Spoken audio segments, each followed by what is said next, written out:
Mari bergabung dalam khotbah Minggu setiap hari Minggu pukul 7.30 pagi waktu Indonesia bagian Barat di YouTube Paul Karo-Karo. Saksikan Mesbah Terang setiap hari Rabu dan Jumat pukul 6 pagi waktu Indonesia bagian Barat di YouTube Paul Karo-Karo. Bagi saudara-saudari yang diberkati dengan channel ini dan ingin memberikan persembahan, dapat diberikan ke rekening Bank Gereja GBI Capital melalui QR Code BCA Mobile.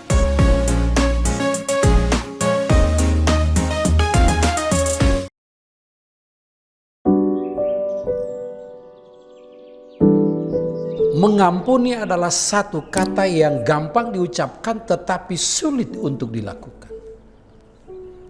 Nah, oleh karena itu Bapak Ibu Saudara kekasih Tuhan, beberapa hal yang saya mau sampaikan hari ini.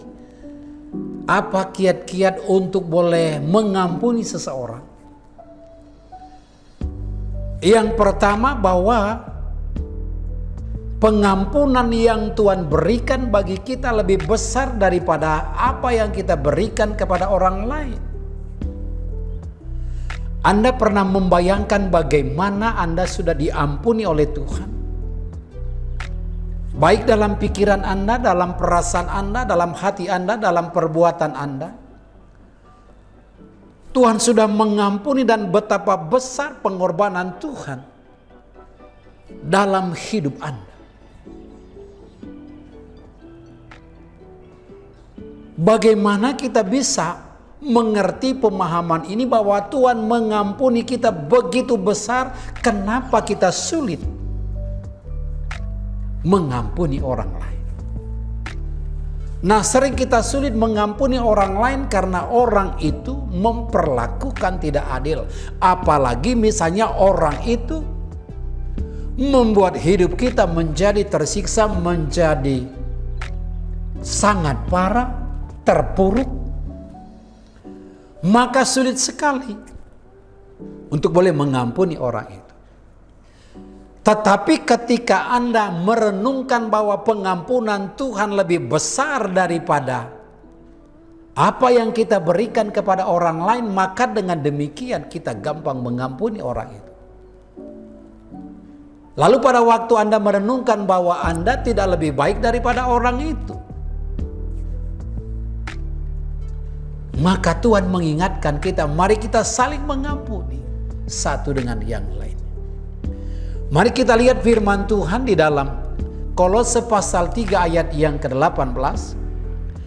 Sabarlah kamu seorang terhadap yang lain, dan ampunilah seorang akan yang lain apabila seorang menaruh dendam terhadap yang lain. Sama seperti Tuhan telah mengampuni kamu, kamu perbuat jugalah demikian. Sama seperti Tuhan telah mengampuni kamu, maka kamu pun perbuatlah demikian. Jadi kalau kita sudah diampuni oleh Tuhan, segala dosa yang kita perbuat, dosa dalam perkataan kita, dosa dalam pikiran kita, dosa dalam perbuatan kita, dosa dalam hati kita, kita sudah diampuni oleh Tuhan. Maka firman ini mengingatkan kita, demikian jugalah hendaknya kamu melakukan kepada orang lain, mengampuni orang lain.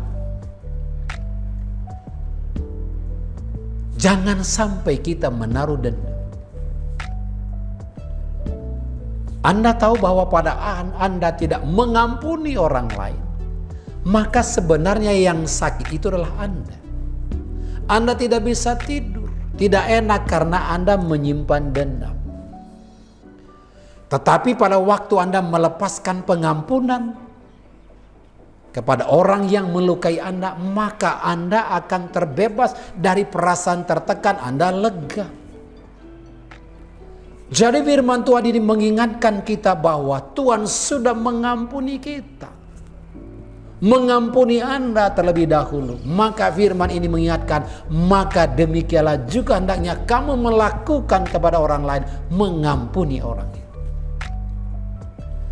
Lalu yang kedua yang saya mau sampaikan adalah, jika Anda tetap tidak mau mengampuni orang lain, maka itu berarti Anda sedang menaruh pijakan setan dalam hidup Anda.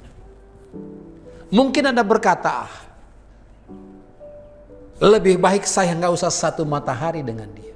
Buat apa saya mengampuni dia? Dia sudah menyakitkan saya. Maka pada waktu Anda melakukan seperti itu, maka Anda sedang membuka celah bagi iblis, membuka celah bagi setan untuk dia boleh ada dalam kehidupan Anda, karena Anda tetap bertahan dengan perasaan dendam dan sakit hati itu. Jadi sebenarnya yang rugi itu adalah kita, Anda, saya, pada waktu kapan? Pada waktu kita tidak mau mengampuni. Perhatikan baik-baik, pada waktu Anda tidak mau mengampuni, itu berarti bahwa Anda sedang membuka celah, membuka setan berpijak dalam hati dan pikiran Anda karena Anda tidak memberikan pengampunan. Nah, mari kita lihat firman Tuhan di dalam Efesus pasalnya yang keempat, ayat yang ke-26 sampai 27. Apabila kamu menjadi marah, janganlah kamu berbuat dosa, janganlah matahari terbenam sebelum padam amarahmu, dan janganlah beri kesempatan kepada iblis. Jadi jangan beri kesempatan kepada iblis. Nah, pada waktu Anda tidak mau mengampuni, maka itu berarti bahwa Anda sedang memberikan kesempatan bagi iblis untuk dia boleh bertengger, menguasai hati Anda, pikiran Anda, karena Anda tidak memberikan pengampunan. Nah, oleh karena itu, ketika saya membagikan kebenaran firman Tuhan ini, kiat yang kedua adalah ketika Anda tidak mau mengampuni, maka itu berarti Anda sedang membuka celah iblis.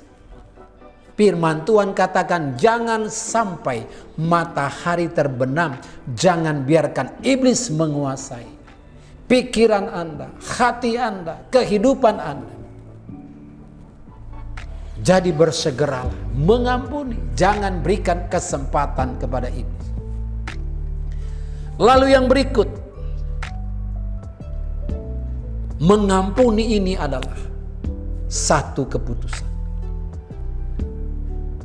Anda sakit hati adalah pilihan Anda. Anda kecewa adalah pilihan Anda. Jadi hari ini ketika Anda tidak mengambil keputusan, maka Anda sedang dalam keadaan gundah gulana. Anda tertekan, perasaan tidak enak. Jadi yang ketiga, apa yang saya mau sampaikan adalah ambil keputusan. Ambil keputusan untuk boleh mengampuni orang yang bersalah kepada Anda. Ambil keputusan. Nah, mari kita lihat di dalam Mazmur pasal yang ke-37 ayat 8. Berhentilah marah dan tinggalkanlah panas hati itu. Jangan marah itu hanya membawa kepada kejahatan. Berhentilah marah. Jangan marah itu membawa kita kepada kejahatan. Berhenti. Nah, Anda bisa bilang, enak di dia Pak, saya terus akan marah dengan dia, kesal dengan dia. Tapi firman Tuhan ini katakan, berhentilah marah. Jangan panas hati itu, jangan marah itu membawa Anda kepada kejahatan. Jadi hari ini apa yang saya mau sampaikan, poin yang ketiga, dalam kita mengambil keputusan untuk mengampuni orang lain, ambil tindakan. Ambil keputusan, mengampuni. Berhenti untuk marah, berhenti untuk kesal, berhenti untuk jengkel. Saudaraku yang kekasih, memang kata mengampuni ini gampang mengucapkannya, tetapi sukar untuk melakukannya. Tapi begini, sebenarnya kalau Anda mau, itu gampang. Itu tergantung kepada keputusan Anda. Pada waktu Anda berkata, Tuhan, saya mau mengampuni, tapi saya tidak sanggup Tuhan, saya tidak mampu Tuhan, Tapi tahukah saudara, pada waktu Anda berkata, saya mau Tuhan, Tuhan tidak pernah menuntut Anda mampu atau tidak. Tapi Tuhan menyuruh Anda mau apa tidak pada waktu Anda mau. Maka firman Tuhan katakan, Filipi 4:13, segala perkara dapat kutanggung di dalam Dia yang memberi kekuatan kepadaku. Jadi pada waktu Anda mau mengambil keputusan mengampuni orang lain, maka Tuhan yang memberikan kekuatan. Oleh karena itu Bapak Ibu Saudara kekasih Tuhan, jangan berlama-lama ketika Anda mendengar kebenaran firman Tuhan ini. Belajarlah bahwa pada waktu Anda mengampuni, Anda mengalami kelegaan, Anda mengalami kebebasan, dan percayalah pada waktu Tuhan memberikan kekuatan kemampuan bagi Anda pasti sanggup melakukannya. Tuhan Yesus memberkati. Haleluya. Amin.